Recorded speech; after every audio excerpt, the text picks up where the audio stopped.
সব young generation মেয়েরা আছে, বাড়িতে যদি মায়েরা বা ভাবিরা বলে যে মা হাতের কাজ শিখে রাখ, পরের বাড়িতে গেলে যেন কথা শুনতে না হয়, ওরা সাথে সাথে এই মোবাইলটা দেখিয়ে দেয়। মোবাইল দেখে দেখে সব, মোবাইল থেকে ইউটিউব থেকে রান্না শিখে শ্বশুর বাড়ির মানুষদেরকে খাওয়াবে। আর তাদেরকে উদ্দেশ্য করে কবি লিখছে, দেখো, এই যুগের মেয়েরা বড় চালাক ভাবে এরা, ইউটিউব দেখে দেখে রান্না শেখে। আর কি হচ্ছে, শ্বশুর বাড়ি গিয়ে বিরিয়ানি বানিয়ে, শ্বশুর বাড়ি গিয়ে বিরিয়ানি বানিয়ে খুলে দেখে হাড়িতে খিচুড়ি পড়ে।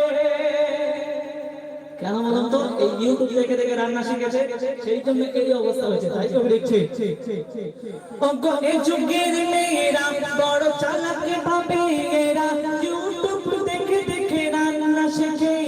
শ্বশুর বাড়ি গিয়ে বিরিয়ানি বানিয়ে খুলে দেখে হাড়িতে খিচুড়ি পড়ে।